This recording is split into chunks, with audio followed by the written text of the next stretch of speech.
change the things around you. Oh, what you gonna love inside of you. Oh, when you gonna hear his revelation. Oh, let it move inside of you.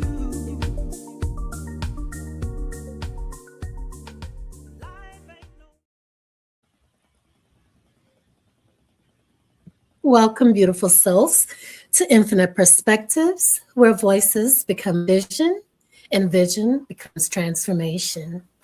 I am Michelle Diamond, creative, author, and co-founder of this amazing platform, with my amazing co-host, the infamous Linda Boston. Linda?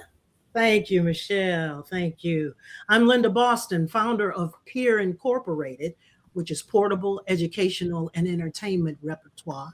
I'm an author, a singer, an actress, and your co-host and co-creator of this magnificent platform. Thank you. Well, tonight's conversation is not simply about psychology. It's about wholeness. It's about what happens when the mind, the spirit, the body, and creativity are finally allowed to speak to one another. Because somewhere along the way, many people learned how to function without ever truly feeling whole. Oh, absolutely, Michelle. You know, we live in a world that rewards performance more than presence, or it rewards productivity more than peace, and information more than integration, you know? Very true. Yeah. But tonight, we lean into a deeper question. What happens when healing becomes embodiment Yes. instead of performance? When art becomes ritual and consciousness becomes lived experience. Yes. Infinite Perspectives is proudly brought to you by Peer Incorporated, Next Level Promotion, a division of Infinite Perspectives brand, Moniker Enterprises, Carlotta Cole the brand, and Unlimited Networks Property Management. Yes, and we thank them for being part of this. Tonight, we welcome a scholar, an artist, a psychologist, a teacher, and cultural thinker. My brother, Dr. Ricardo A. Frazer, also known as Fat Ricky. Yeah, he's a bad musician. A retired professor of psychology whose work bridges psychology, ritual, art, flow states, and holistic wellness. But beyond the credentials, beyond academia, Dr. Frazer's work explores something much deeper: the relationship between meaning, alignment, and the human experience of wholeness. Let's sit there for a minute with that. What could that possibly mean? The relationship between meaning, alignment, and the human experience of wholeness. That's deep. Because some people study the mind, but others spend their lives trying to understand what makes the human spirit feel alive. Absolutely. Yes, very much needed conversation, sure. Dr. Frazer, it is our pleasure to formally invite you and welcome you to Infinite Perspectives. Tonight, we don't just want to discuss psychology, we want to explore what it truly means to become integrated. Yes. Welcome, welcome, welcome. Thank you very much. What an introduction. I hope I can live up to it. I'm quite sure you can. We know you can. Okay. So where do we begin? Well, we are starting with a little bit of your background. Before the titles, before the teaching, before the scholarship, who would you say Dr. Ricardo Frazer was in the moments no one saw? In the moment In the of moment. Yep. in the moment. Wow. I would say that I was a skinny, insignificant island boy. You know, I love that. Yeah. living on the island of first Jamaica and then Grand Mm, Cayman Island, wow. running Amazing. around in the sand and loving the sun and the sea, the seashore and the sea creatures, just living life. And then my mother and father, who were living in America, brought me and my sister to Connecticut, Hartford, Connecticut. Wow. And that's where the American journey began. Mm-hmm. Yeah. You and Michelle have some things in common, I think. We do. We do. Okay. Hailing Yeah. from the island of Jamaica. Yes. Okay. Wow. I didn't know that. Yeah. Yes. See, you learn something every day. Every day. Yeah. So, what first drew you not just toward psychology, but toward understanding the deeper nature of human consciousness? What took you Great there? question. Well, the deeper nature of human consciousness came much later. Okay. What drew me to psychology was living in a dysfunctional family Mm, and wanting to understand what was going on and what I could do about it. okay. You know, and then I had the experiences of classmates coming to me with their problems, with their uh, unfulfilled desires, and asking me questions as if I knew something. Mm-hmm. So I was responding to their psychological questions, which brought me deeper and deeper into psychology and counseling. That's Yeah. great. Well, seeing that you naturally, were drawn pretty much to psychology, and it seems that were innately a people's person, as everyone would say, because Yeah. people felt naturally drawn to you and felt comfortable, asking certain questions that they may not have, seek guidance from someone else about. We know that for many, they appear functional, right? Hmm. While at times they're internally fragmented. Mm. In your experience from these dialogues that you've had with, your mates or people in passing, what does true alignment actually feel like emotionally, mentally, and spiritually? Mm. What does it feel like? I would say it feels like living your best self. If I were to comment on what it feels like living a full, rich life where you're able to do the things that are natural for you, the things that fit who you are, and you're having a blast doing it. That's You know, beautiful. Mm-hmm. Mm-hmm. Mm-hmm. Yeah. if You I were know, to speak on what it feels like, that's what I would say. yeah. Yeah. Absolutely. I feel that, it's very important for people to understand, what living your best life means. It's not living, your best life according to others. It's Mm-hmm. living your best life according to your own perception and your own your own perception, and how you innately carry yourself through the world. Mm-hmm. It's so much going on right now, and with the emotional strains, physical strains, spiritual strains, because, we all are raised differently.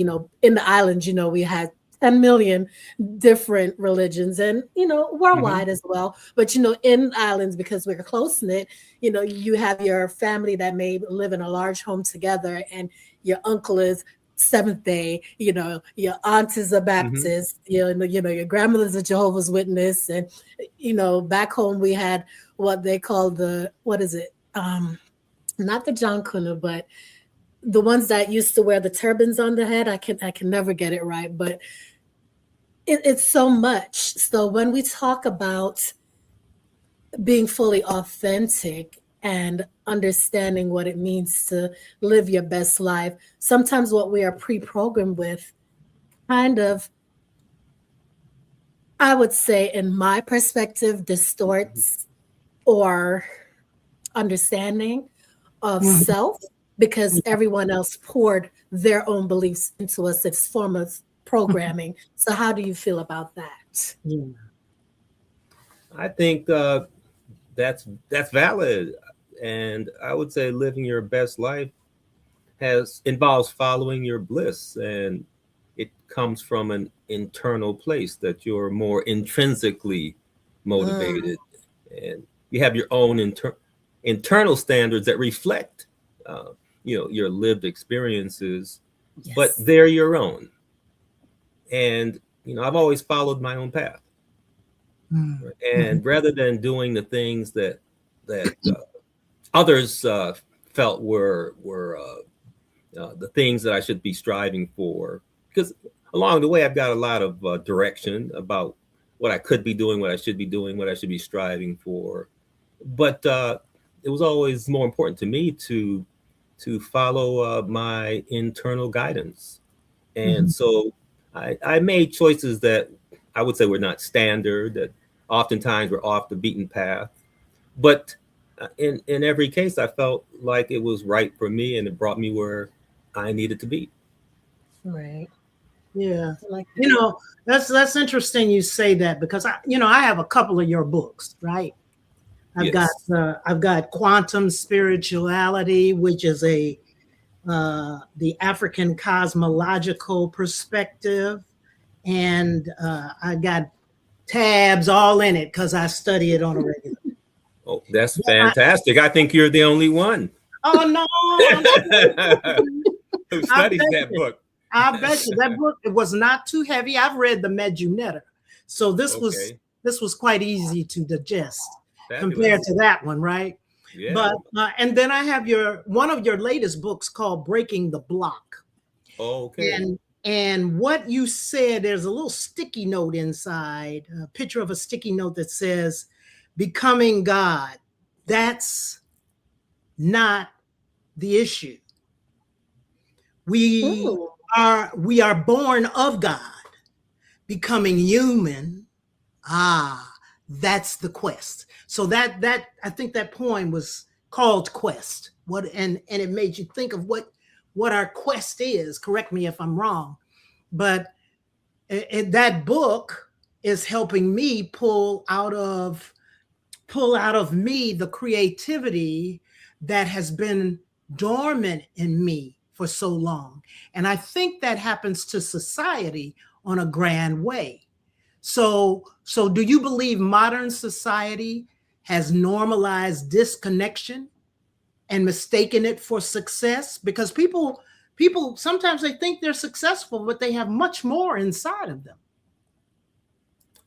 I think Western society Okay. has has done that. I think Yeah, that indigenous people are more connected to their source and absolutely. and, and their spiritual core. But in Western society, we get fragmented, and we get messages that steer us in a lot of directions that don't really bring us uh, back to ourselves and to wholeness. And Yeah. we have a hard time finding out who we really are, Mhm. which right. is can be very disorienting. I studied psychology. That was what I went into, for a career. That was my higher level degree. And one of the things I found was, or concluded, was that psychology was very fragmented. And in thinking about why it was, it occurred to me that the society is very fragmented. Yes. And so, I think that it generates a lot of confusion. And I think we have a hard time finding our center and aligning with our true purpose. I like that. So that actually leads me to pose this question based on what you just stated. Yeah. You said it leaves us trying to figure out. So what happens psychologically when people spend years performing identity instead of inhabiting authenticity? Wow. That's a really good question. I think it leaves you devoid and empty, and it puts you in a position where you're not living a fulfilling life. Right. You may have all the material things, but you don't really have real joy and real satisfaction, and something is missing. Something vital is missing. And I don't think that's your most fulfilling life. I think that life is missing something. Absolutely. How would an individual go about probably calling you and setting up an appointment to talk? But how would a person find or tap into self to question whether or not they are fulfilled? I would think that they are imbalanced. They feel the imbalance. But how do you articulate to self and ask the self the right questions to find that answer? I love that. You know what I'm saying? Is it possible? I think typically you're going to need some help with that. Yeah. I think if you've been running around kind of missing the boat, then you probably need some higher guidance. Come on. And yes, because I spent so many years studying psychology, I think that's one way to go. But there are a lot of ways to go. I think that there are mentors out there who kind of walk the path and can help you to get on track. And there are very, very spiritual people in so many domains who have a greater perspective on that, and they can help you.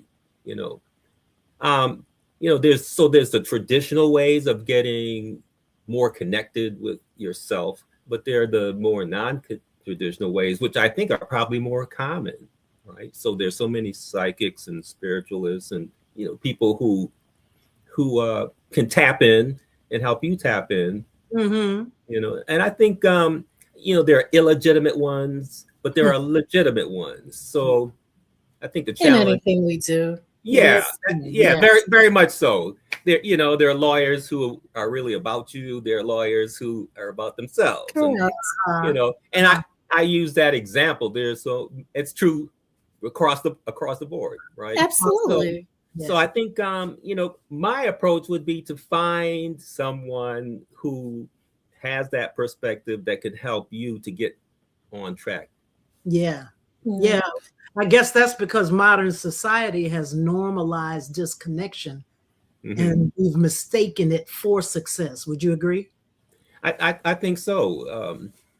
I think so much of the society that we live in is fragmented and disconnected, and we are taught to seek material things, and these external things are supposed to satisfy us. And ultimately, I think what satisfies us is deeper within, and finding that, finding our true light, that's going to bring the real satisfaction, because then you're going to be doing what it is that you're here to do. And you can't be brighter unless you're doing what you're here to do. That's when you're really gonna shine. If you find why you're here, and you get on with that, then your light's going to be really bright. Yeah, that's that purpose that you have to seek out within self. Yeah, that purpose. A lot of times and in fact, a lot of times that relates to stuff that you will do whether you got paid for it or not. Absolutely, that's right. That's right, and that's one of the the things that I've been most satisfied with in my life is I've been able to do the things that bring me enough funds to live, but these are also things that I would do if I weren't getting paid. But usually, I think if you find that thing that best reflects you, then you'll do it really well, and you'll find a way to keep it going. That's what I think. That's been more of my experience. Yeah, I absolutely agree with that. And you said a mouthful, and on this platform we have talked so many times about self-awareness. And I stated it like that because a lot of people are on this I'm woke, and not truly understanding the conscious mind. And with everything that you just stated about finding someone that pretty much aligns with you and can guide you in the proper way, when you talks about the lawyer and maybe for you, and then one that may just be for self. When we think about that, we have many people that operate like that in the world, and it can be draining, and people walk around not understanding because it's part of the reality that they're consumed with because they chose that path. And we talk about self-awareness going inner, having inner standing to have outer standing, right? And understanding who you are. And part of it is remembering, because you are already here before you actually gave birth, your mom gave birth to you. So you already pre-programmed, and your path technically was already set. But your conscious mind, depending on, again, your surroundings, your environment, can influence how you choose to navigate that path. Because two people could be raised in the same environment, but come out having two separate perspectives of how life was. One could think life was absolutely beautiful, and others it's like, what are you talking about? It was horrible. But again, it's how they perceived whatever happened to them. If what I've learned is, and I'm speaking from experience, is like, hey, I've had a lot of stuff inflicted on me as a child, right?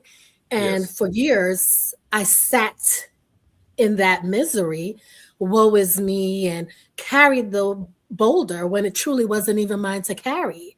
And then I had to come to a point where I'm just like, you know what? This isn't for me.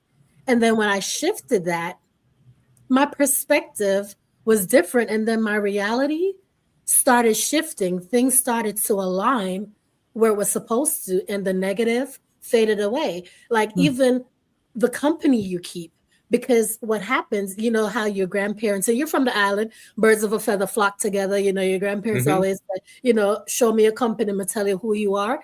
It's the truth, because people tend to align themselves comfortably with those that can relate, right? And when it's relatable, we're like, okay, it resonates. So we tend to sit there. Get comfortable. Right, and get comfortable. But life is not meant to be comfortable. That's why we're supposed to be disrupted, because if we sit in comfort, we get stagnant. Yeah. And I love that you brought that up with the lawyer, because it's a choice again. Choosing someone who's truly there for you. You could say, hey, this person is for me, or oh yeah, he's my friend and he's just gonna do the minimum, the bare minimum, and I'm comfortable with it. Or you're gonna say, okay, well, I may have to pay a little bit extra, but this person is going to invest the time and give me the tools that I need to be successful. Mhm. So I just wanted to make that point there Well, and see what you feel about that. I think that's extremely well said. I didn't hear anything there that I would disagree with. I think you brought it together extremely well. Thank Yeah. you. Yeah. And Carlotta Cole, we have a few comments coming in, so I just wanted to shed light on that for a moment. So we had Awaken Alpha TV said, love and light to you all. Looking forward to it. And hi, Aunt Carlotta. She said, to find your purpose, would one start with their passion, that thing that satisfies your soul for the highest good? Great questions. Mhm. So what did you say to that? That's a good start. That's a good start.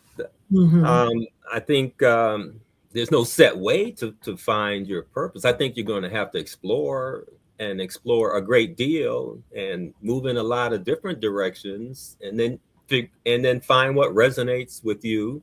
What ignites that passion. Sure, and that says a lot about who you are. When you get really turned on. Um, and you're doing something that is worthwhile and meaningful, I think that's a good sign. That's a good sign that you're on track. Mhm. So I think you begin where you are, right? Yeah. And like you said, you step out of that comfort zone and you challenge yourself and Yes. you jump in a bit, just Mhm. like this show, Yeah. you know.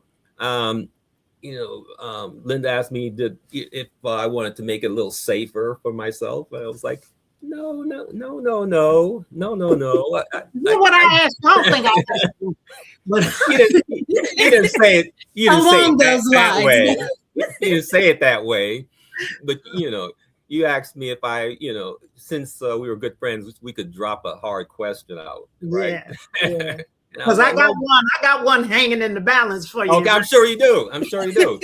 But and I thought about that, make it easy on myself, right? Right. Yeah. So that I could shine. But no, I want to grow too, right? And you can't grow if you stay in that space where you are always comfortable. You gotta Come challenge on. yourself a little bit and push Yes. that boundary a little bit and be willing to fall Exactly. down. Be Yeah. willing to fall down. And I'm around friends, so I'm assuming that you will help to pick me back up. Yeah. Well, And, Absolutely. I think what it is that we, number one, infinite perspectives is always about highlighting the guest and keeping it safe for the guest. Mhm. I know you in many capacities, one of which you had or used to have a apiary. And I Okay. read about Morgan Freeman turning all of his property into a bee haven, Wow. all hundreds of acres, whatever Wow. he has, the whole thing, he's turning it into a bee haven. And I'm like, I wonder if his bees are going to fly over here to Doc's bees and they do their thing, go make some more bees. They I, are.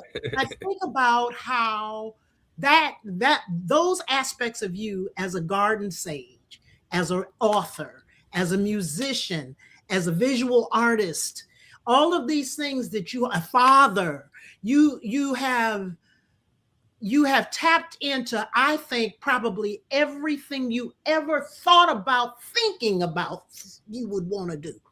And that is a wonderful thing that I think most people are afraid to do. I asked a friend not long ago, I said, what do you like? What do you like to do? But well, I want to do this and I want to look like this. And I'm like, well, no, you want to be you. Don't look outside of yourself Okay. Okay. for what you want to be. Dig inside and tell me Mhm. what's in there that's talking to you. And she had to stop and really think, what that meant. And Okay. you know, when you're older, I think it's something that we really have to embrace. Once you pass 30, the years of birthing through life, you need to come out on the other side creating something. You know, Mhm. I think numbers are perfect. So 4 is creativity. So once you hit your 40, start digging. Try to find Okay. this stuff. You know? Okay. Well, Yeah. we are co-creators, and I think that creating really lights our fire. If we can, Yes. and I was always seeking to create, even in choosing a professional career. I was looking for an area where I could be creative.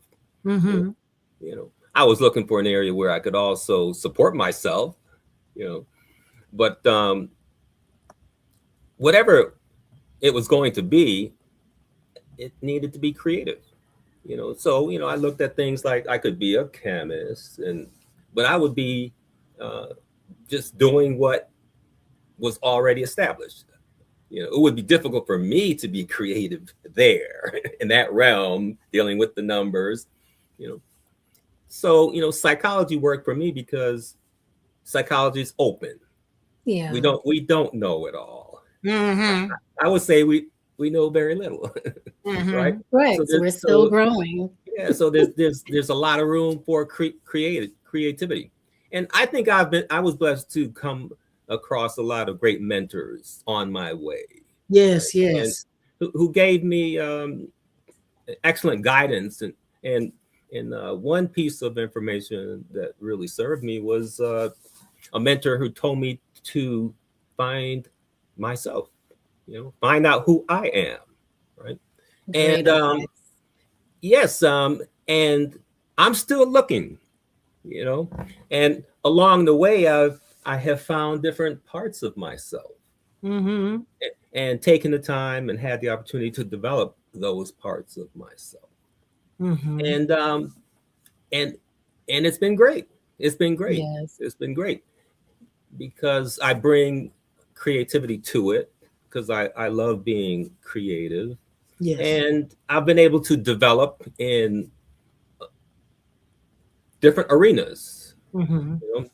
And one of the things I found about me is that it's hard to just be a specialist because I am more of a generalist, right? Mm-hmm. And some of that was my early environment and who raised me. My father was into a lot of things, right? And so I think everybody in my family, we're all into a lot of things, right? Because that was a model for Right. us. We do a lot Yes. of things. We We're Jamaican. explore. We have 5, 6, 8, 10 jobs, man. There you go. We do a lot of things, and sometimes we have to, right? My Right. father, most of the time, he had 3 jobs, Hmm.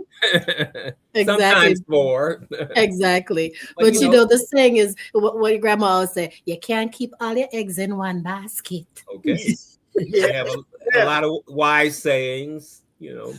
but we were broadly raised to do a lot of different things, and so I've always done a lot of different things, and I've been blessed to have the support and the resources to go to college. I was the first person in my family to go to college, first person, Yes. and so that was a blessing to have that opportunity. My parents didn't get to go very far in terms of education, Okay. but they were able to put me in a position where I could. So, when I got into college, it was like, wow, all these things here to choose from, right? Right. And so I was tasting this and tasting that and trying this and trying that, and most of my classmates they were eager to get out of college and get to work and make money. I was like, wow, what's the rush? You got all this stuff here, right?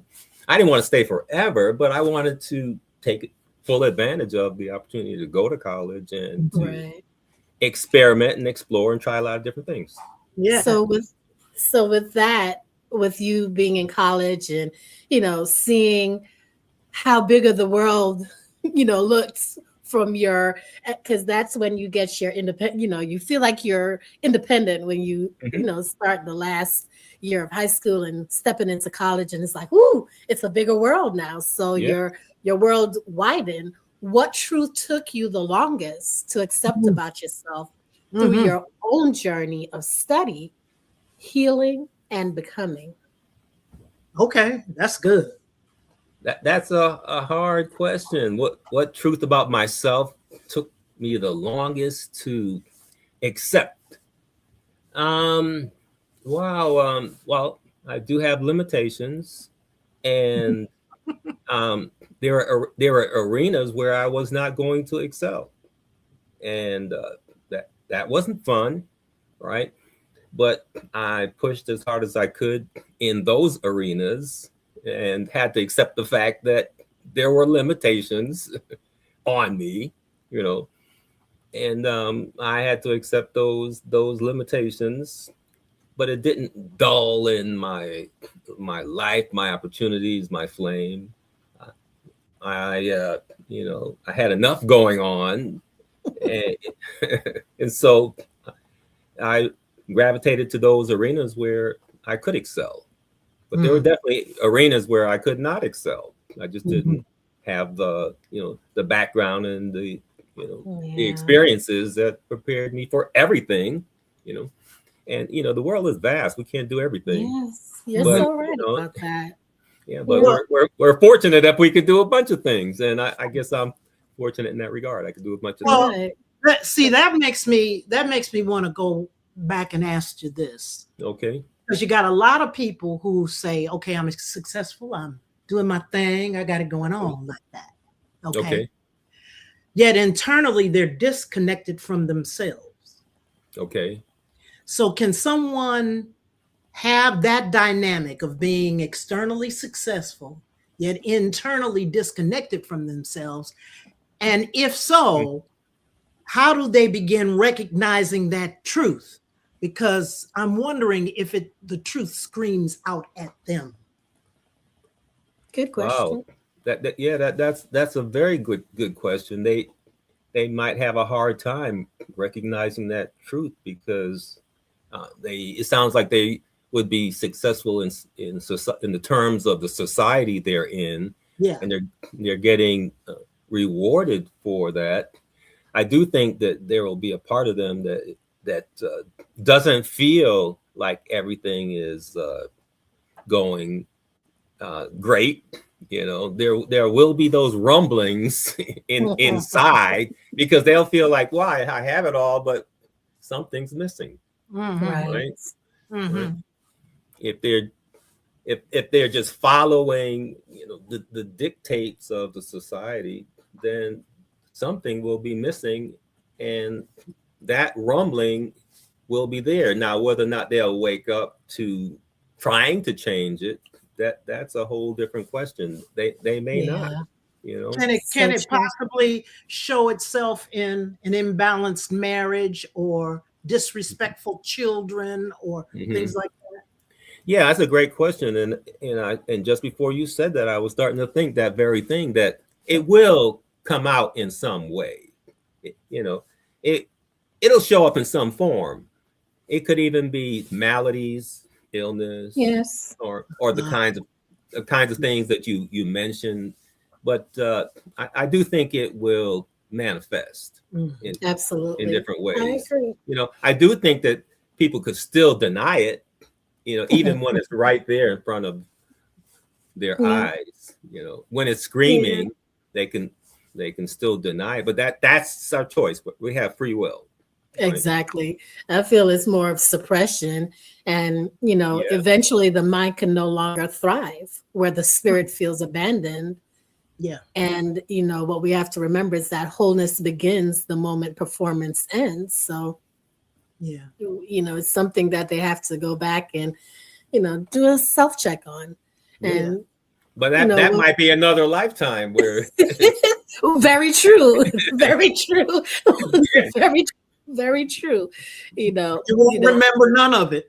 correct, different lifetime, or if they choose to take the time and remember, then they could, it would be a different reality for them. It Yeah. may I not think have to so. be a different lifetime. Yes. Could be Yes. just hey, I choose to be in this reality, because again, your perception is the reality that you make.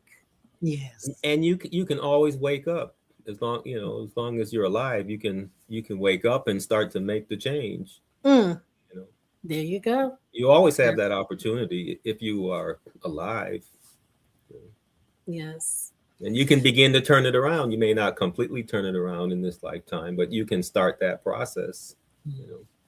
true. So we're going to shake it up just a little bit. We talked about the mind, spirits, our consciousness, and getting to be one with self, loving you first. Now let's talk about art as ritual and healing, because that's important. You Mhm. speak about art not as decoration, but as a ritual. How does creativity become medicine for the human experience? Oh, yes, yes, yes. Please tell us. Wow. Well, I would tell you if I knew. I'm not sure I know. I You can. know, you know, you know, you So, know. I think that all healing really happens at the level of spirit and soul, right? And and that's where it begins, at the level of spirit and soul. You can take biological medicines to cure something, but if you're not on board, the medicine is not going to work. If your Right. soul is not into it, the medicine's not going to work. Right. Mm. So I think, art gives you the opportunity to be creative, and creativity is a matter ultimately of soul, right? When we are creating, we become one with source, right? Right. And it's from that place that we can become well. I like So that. it's in that way that art can be medicine, in my opinion. Yeah. And I wanted to expound on that a little bit. We had one of our other brothers on a few weeks back, Violin Richmond, and he's on the other spectrum of art where he does, you do music as well. A But little bit, a little bit. but he is a violinist, and Okay. we delved in and talked about choice. And when we talk about art as medicine, and you breaking it down to choice again, it just brought me back full circle, because I want your perspective on this. With the music or even the art that you choose to listen to or view, does that kind of, well, not kind of, does that affect your train of thought or your perspective? Mm. Oh, absolutely. And it also relates to that question of healing, because there's harmonious music, there's discordant music, there's harmonious art, there's discordant art. I think that your choices, the type of art that you take in, ultimately makes a difference, Mhm. right? So, you know, I'm into frequency and energy, Yeah. and you want energies and frequencies that lift you up if you're trying to heal, not energies and frequencies that bring you down or fragment you, disrupt you. So I do think the choices matter. There's Mhm. art that elevates the spirit. There's art that dampens the The spirit. spirit. Yeah. That's exactly Right? where I wanted you to Yeah. go. Thank you. Yeah. Yeah. And that echoes even to art therapy and Yes, how Yes. indeed. art Yes, indeed. to heal all the time. When you go into senior citizen or nursing homes, the necessity to have music. Sometimes my sister used to go in and sing jazz to the folks in the nursing home. And it just would give them a different kind of groove. When I would take Yeah. my mother to an adult daycare center, she had Alzheimer's, but that music, she could remember those words. They would come out Hmm. easily. It was magic, Yeah. literally. Yeah. Do you? I've performed in nursing homes Mhm. as well, and I've used art somewhat as a healing tool, as a healing methodology. And you can even use visual art as an analytical tool, but Yes. right, to understand where a person is and thus have insight into where you need to go with Mhm. their healing, With their you healing. know, with their healing. That's you're talking kind of like those ink blot pictures, and you show them to a patient, and they'll tell Hmm. you what they see. Is that what you Hmm. mean, or Well, something? I'm thinking more about art as a language. Visual art is Yes. a language. And Uh-huh. so when a person creates art, they are expressing themselves and they are revealing themselves. And Gotcha. so someone who understands how that visual language can interpret what's going on with them Mm-hmm. through their art, right? And as say a psychologist, then you have insight into what you need, how you intervene, what kind of intervention would be beneficial for Yeah. that person. That's one understanding of art as therapy, Right. visual art Yeah. as therapy. So um, uh, there's one psychologist who I admire who talks a lot about art as discovery and art as healing, and he's talking about the visual arts. Carl Jung, right? Oh yeah. Yeah. Right. He's an analytical psychologist, and he believed in using art forms as healing tools, right? And I think that they can be utilized that way Mm-hmm. as healing tools. Mm-hmm. Mm-hmm. Yeah.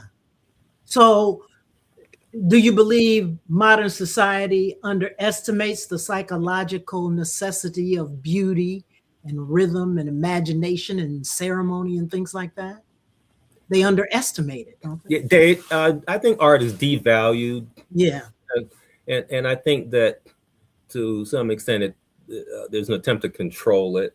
Yeah. And I think there's the recognition of the power of art and the power of artists, and a lot of times systems are created to control that power and utilize it for the dictates of the society. Yeah. If the society is focused on material gain, then the artists are used for that purpose rather than to illuminate the soul and to heal the people. It's used to make money for somebody, Mm-hmm. usually a small percentage Mm-hmm. of Mm-hmm. people. But yes, art is very powerful, and sometimes it's devalued, and other times it's a mechanism of control. Yeah. Yeah. Yeah. Yes. Yes. We had a few questions that came in, but you know,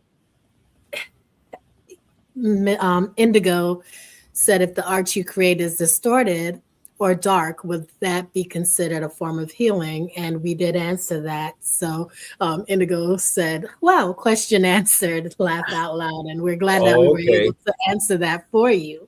So Yeah. we're going to flow right in. You explore flow and trance states. Why are these states so important to healing, integration, and self renewal? Mm-hmm. Yes. Yes. Wow, that's a lot right there. Um, start with by saying that flow is really important to the art form itself that you're doing, and flow is valuable in anything that you're doing, because it enhances it and moves it along and takes you to higher levels of it. Trance, I think, is a part of that process. That I think of trance as a state of being that we can move into, and I think that if you utilize it properly, then you can use it to your benefit, right? Okay. Trance, right? And I think that that can be renewal in itself if you use it properly. That going to those states, uh, like one of the concepts that I work on and with is the concept of psychological wellness. Right? Okay. And I think, and trance is a part of the way I think about psychological wellness, that it's beneficial for you to go into those states of being, those states of mind, right? And that those states of mind elevate your being in the world. And so that's a form of renewal, where you're always going to the well, elevating your consciousness and living a fuller life. And you can keep cycling that process, going into flow, going into trance, and elevating. So when you get into a flow state, then 9 times out of 10, you're beginning to diminish self-consciousness or feeling that you're not capable. The more you do it, the better. Without a doubt. Yeah. Without a doubt. Yeah. And Indigo Starseed 9 says, I tend to create when my emotional state is imbalanced. Yes, that's pretty common. That's pretty common. And like a lot of writers, they are depressed, or they write out of their dysfunctional state. A lot of creators work out of their dysfunctional state, and I think that in those instances, the work they're doing is therapeutic. Correct.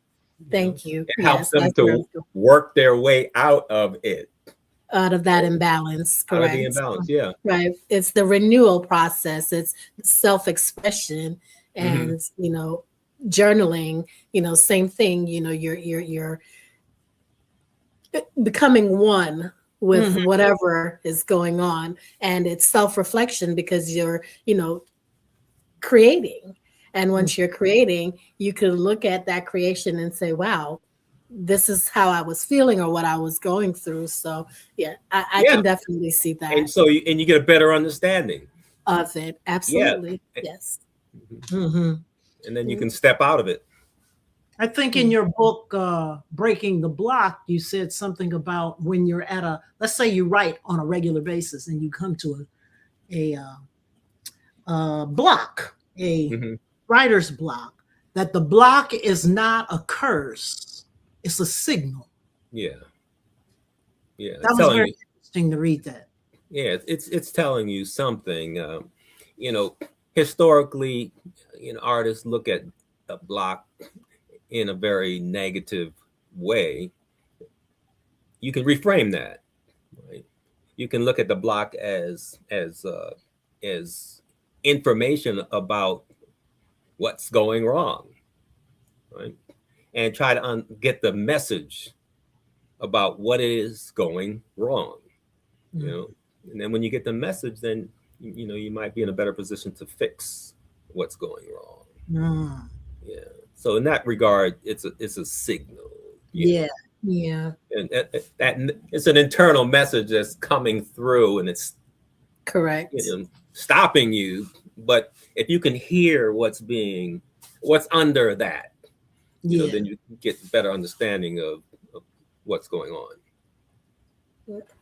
So what happens to the human spirit when life becomes purely functional without creativity or ritual or reflection? It dies. Yeah. What I was thinking. Yeah. Your work also explores multicultural perspectives in psychology. So how does culture shape the way people understand healing, mental health, and identity? Culture shapes everything. Yeah. And so so it's so valuable to connect with culture, you know, and specifically with your cultures. Correct. You want to enhance your understanding of your own cultures because it Yes. informs what you do. Because your present is connected to your lineage, Mm-hmm. Mm. And it's your heritage. Mm-hmm. yes. Yeah, Mm-hmm. that's so pertinent. And I'm glad that you stated that it connects you to your lineage, especially when you said the culture shapes everything. Mm-hmm. And again, it's very important, especially when it comes to mental health, right? Oh yeah. Yeah. Coming from the islands, and and we see it here in the U.S. as well. And I think even throughout the whole diaspora, when I'm part of that group, you talk about mental health culturally. You know, we as a people were always raised to toughen up. Yeah.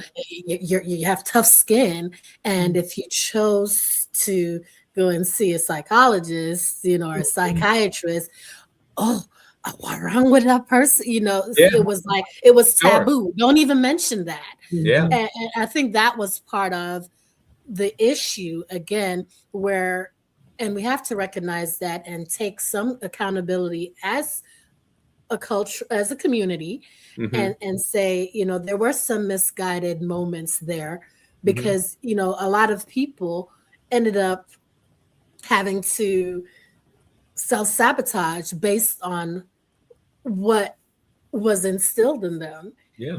And that's why I think it's so important for us to take the initiative to speak to our young ones about their mental health, to understand it's okay not to be okay. Go Oh, yeah. internally, seek help, speak to someone, because it's absolutely okay. Not everybody has a great day every day. Right. Mm-hmm. That is not a part of life experience. You have to have a lived experience. Every moment is not going to be great, and that's what shapes you. So I And digress there. but no, No, you don't digress, because sometimes parents have to realize their children need help and they can't Mm, help. So that's why they have child psychologists to correct. help those children make it. And But they that's just because sometimes the parents themselves are still children mentally, because of that same downpour or download that they had, because they're still thinking as a child, oh, I don't need the help because I'm tough. That Mhm. technically, anyway, that's a whole yeah. nother topic for a whole nother Well, day. there's no shame in the game, and yes, that is a part of our culture, and it's limiting. It's limiting. There's even the individual that seemingly has everything together can still work on themselves. That you know, Correct.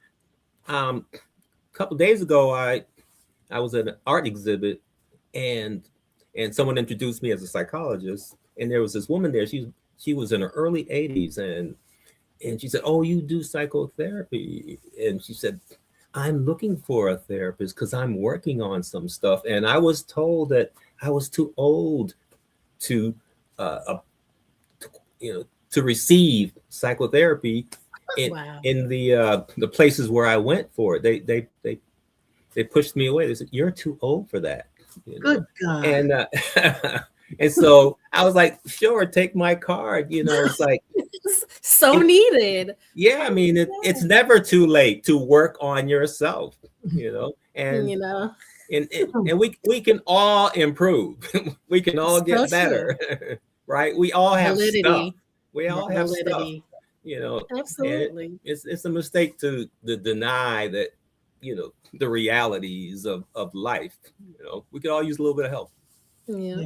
I Yeah. think we pretty much answered, where I was going next, because it just felt right to pose that question then, so you talked about, your interactions with an older person thinking that, oh, I'm too old, or I was told that I'm too old to seek Yeah. Mhm. help. So this reiterates that communities are carrying inherited emotional patterns that Mhm. they were never even given language to process to begin with. Good Absolutely. point. Good point. Absolutely. Yeah. Yeah. Well, so I think you stated that very well. I totally agree with you. Yeah. What happens psychologically? You probably answered this too.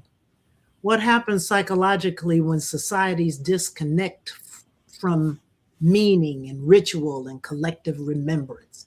Because No, that's a good one. I would remember, say that I think the societies begin to decline. yes, all apart. I Kind didn't of mean to like, Yeah, laugh. yeah. Yeah. They start to become undone. They ravel at the Unravel. they kind of unravel. like right Yeah, now, I'd say. Yeah. Uh-huh. yeah, exactly. That's what we are seeing, the culmination right now in this society. Things are Right. unraveling. Uh-huh. Correct. It's gotten so bad. The disconnect that you're referring to, it's Mm, gotten so bad, so Absolutely. prominent that things are unraveling. yeah. So how important is it for someone because of this unraveling to be integrated? Because integration is embodiment and grounding. If Mhm. everything is unraveling, what can happen to an individual that, for one, didn't have the language to even comprehend to begin with? Yes. Yes. I think they're more vulnerable. Yeah. Those individuals are to what's going on now. Yeah. Yeah, a lot of people are falling apart. A lot of people are panicking, right? In these difficult times, in these times of great turmoil, they're panicking. They're really scared, and fear never brings you to a good place. You know, Right. Right. yeah. I, Mm, that's interesting that you say that. I used to not be one that would talk about what was happening in the news, and my sister mm. always be, she was talking about it and frustrated about it and going off about it. My Touched sister on that passed away today. and she passed away with cancer. Okay. Dis-ease, right? A life of dis-ease, what's going on in the world. And I found myself recently taking on her behavior and Mm. sharing things that were happening in the news with people, and the rollback of the Civil Rights and the Voting Rights Act, and the separate bathrooms being reintegrated. And I was tripping. And I think what was happening is that I was thinking about my parents and how they're probably spinning in their graves right now, Mm-hmm. and thinking about all of that. And then I talked to my sister Michelle, who told me, you don't have to share nothing. In fact, the one person told me, stop sending her stuff because she gets all the information she wants when she wants it. She don't want to see any extra stuff. Then Michelle said, people get it all from social media, news. We don't have to Right share. censor, bullet points. Oh, Lord. So when we right. So we have to accept the healing that creativity and psychological help provides and art provides, and let it be the thing that calms us down, gives us that balance, harmony, and peace so necessary in this time. Healing So is not true. simply learning something new. Sometimes it is remembering what survival forced you to forget. You know what I'm saying? That's where my Absolutely. head is at. I, that's well said. I think you've put it very well. You stated it very well. Yeah, yeah. And Carlotta says, Amen. We were taught in Black America to getting help from a professional, you were labeled weak or crazy. So sad. Very That's true. true. Yeah, Very yeah. true. There's nothing weak about getting help. There's nothing crazy about getting help. Right. We've There's all no had age we all limit. no, there isn't. We all have had stuff that Mm, we need to work on, right? And mhm, and when we take those attitudes about it, mhm. that it's weak, that it's crazy, then I think we do ourselves a disservice. You Mhm. know, we should get the help that we need. I've gotten help in my life for matters that that came up as a young person that I needed to address. And a lot of times there's stigma associated with getting the idea of getting help, but that's why I speak out against that, and why I share that I've gotten help at times when I needed help, because I think we need to break down those cultural stigmas and let people know that there's nothing wrong and there's no shame in the game. If you need help, you should get it. Yeah. Absolutely. And you And- have a way as a psychologist to purge that energy once you've helped all these people, right? Right. Well, I think that stuff can build up. I worked in the field of mental health for many years, Mhm. approximately 10 years. And I did experience burnout and the desire to get away from that line of work, because I don't know that I was very good at the time at releasing it. I would take it in, but I wouldn't necessarily release it. And Right. and I think that when you're able to live a more integrated, balanced life, that you can process that stuff through, and you have a better you have better tools for doing so. And I think I have better tools now than I did 40 years ago Perception shifts. when I was doing that. Correct. And your perception shifts. Yeah. And I'm glad that you broke it down like that, because even going back to Linda's points, when she said that we discussed it earlier when she brought it to me, we are not certain what that person's mindset is, right?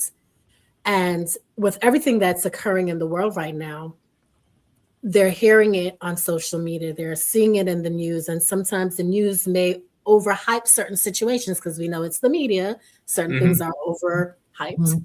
And we're not 100% sure of what that person's mental state is at that moment.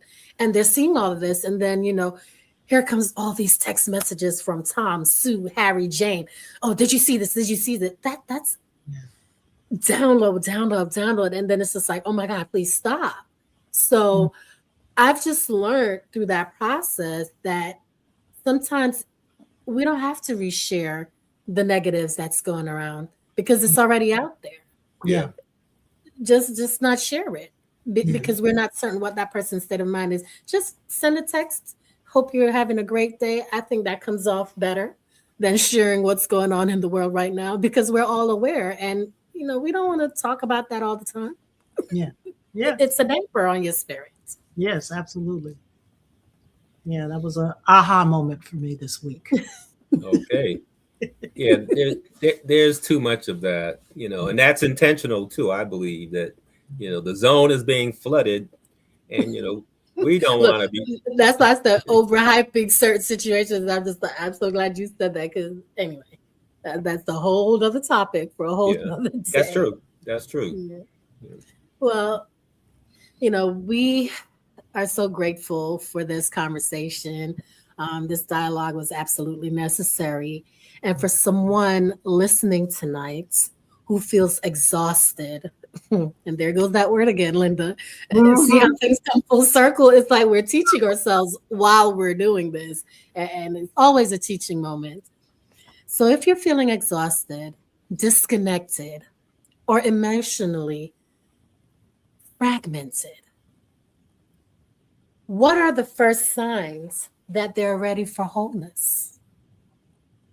If you're feeling exhausted and overwhelmed, that's the first sign, that you need the wholeness, that you need to bring that into your life, that you need a fuller, more rounded life experience, not just focusing in on the negative and the overwhelming stuff, but, branch out and get the relaxation that you need, get the joy that you need, have the fun that you need, be creative and self-expressive, and try to live a more well-rounded life. And Mm, I think that'll help you to cope, and help Mhm. you to deal with and help you to grow.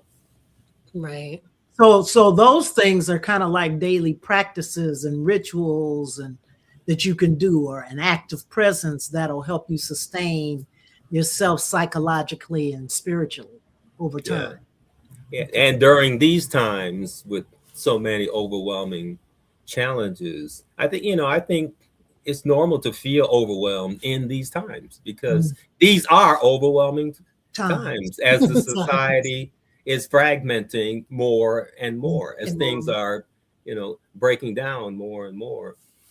It's easy to become scared and angry and overwhelmed and stressed out, right? Do you have a ritual?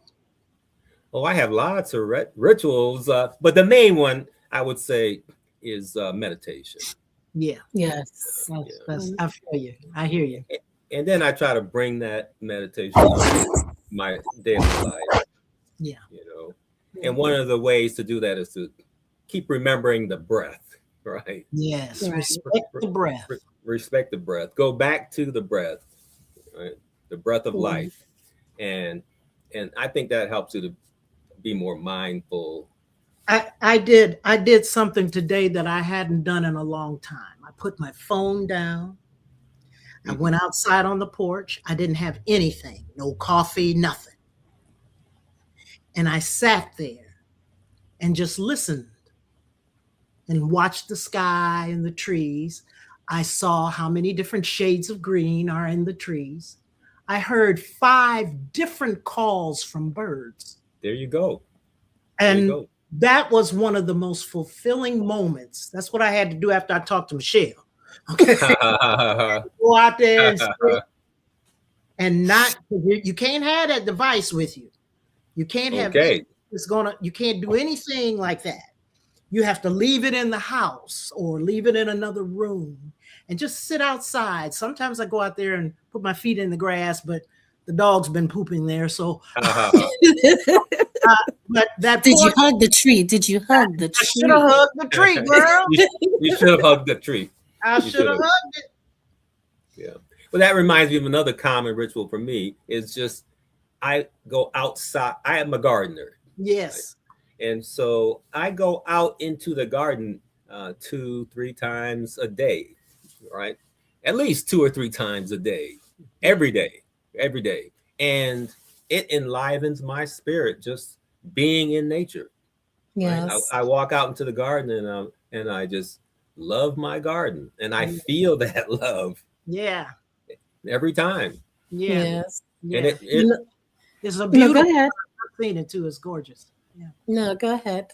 I'm just saying it's gorgeous. I've seen it. It's beautiful. It's gorgeous. And I need a space to do it too. yeah, I encourage everyone to create, no Mhm. matter how limited your space, right? Mhm. You could, Yes. It's you a could, doorway. It's Yes. that's absolutely a right. doorway. Yeah. Yeah, creativity is a doorway. And with you talking about gardening, Linda talking about being one with nature, it just puts me or takes me back, I should say, better words, to my childhood, and you're probably familiar as well, um, with growing up in Jamaica or any other island or even here in the US, because I see some kids do it, but it's not the norm for them.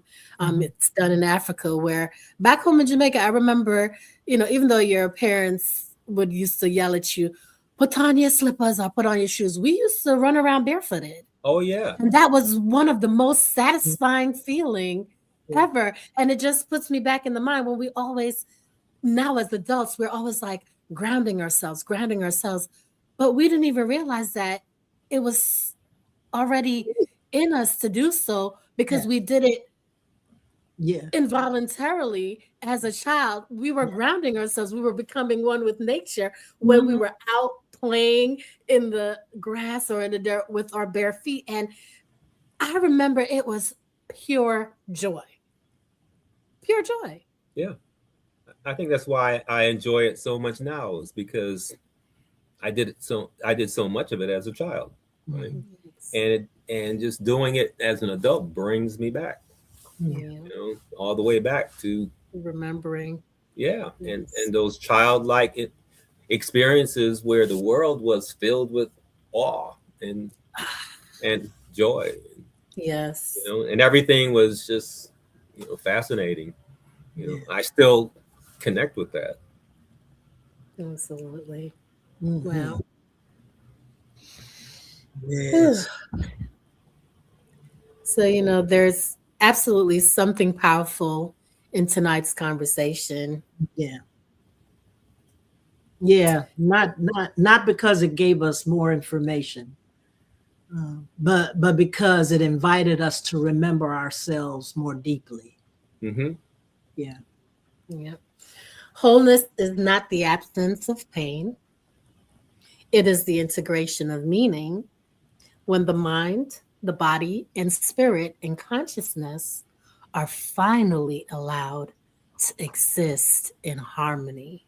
Yeah. Yeah. Mm. Dr. Ricardo Frazer, if you could speak to your younger self before all of the study and the wisdom and the learning and the becoming, what would you say to the younger Ricardo?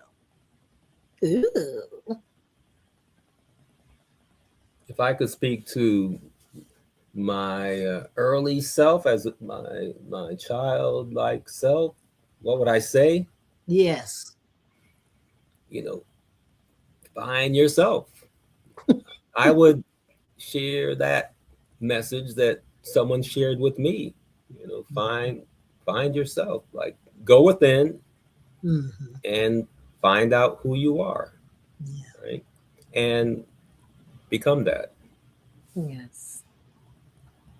I love Silence, that. Thank silence. you. I would think silence, being quiet long enough to listen Mm, to yourself speak would help you. yes. Yeah. I love that. Thank you. Tonight, if you take anything else with you, let it be this: you're not here simply to function, you are here to feel, to create, to remember. Mm. And the most important part, to become whole. Yes. Yes, absolutely. Thank you for joining us on our show this evening. And if you feel aligned, please feel free to like, subscribe, and share what you see. This is Infinite Perspectives. Absolutely. And before we go, Dr. Frazier, would you Okay. like to share your social handles where people may follow you or get more involved in your work? We did have it listed on the banner down below, but I believe this is a moment where, the viewers would love to hear from you what's important, where they could find it, and how to just support you or Yes. seek the help that they need. They need, right, right. Yeah. That's a great question. I've never been good about marketing myself and putting myself out there. So, you Well, Well, know, you are in the right place. you're in the okay. Let me do the flip. So, yeah. well, please help me. Please help me. She will. I could, No I could, problem. I could use the help. I have a lot of books out in the world, Great books too. and one way to support would be to check out some of that work. Um, Yes. I do distribute books on Stand Store, and that's one place. Uh, some of my books are available at other more prominent outlets, and I am on Facebook if anybody wants to, to get in touch with me, and I'm happy to share my email address and any way you can find me. I'm available. I'm open.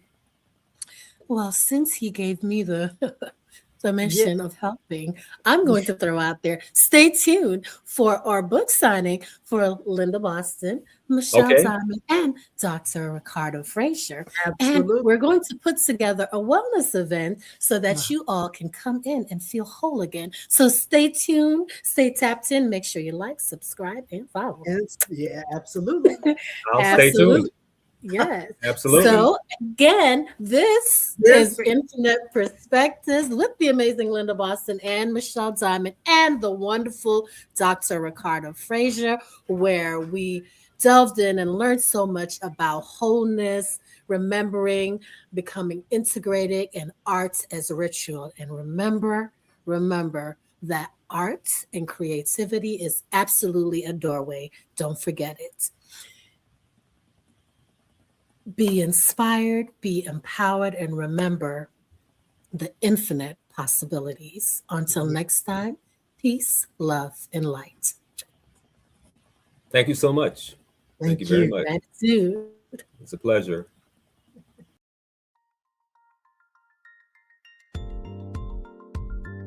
How you gonna change the things around you? Oh, what you gonna love inside of you? Oh, when you gonna hear his revelation?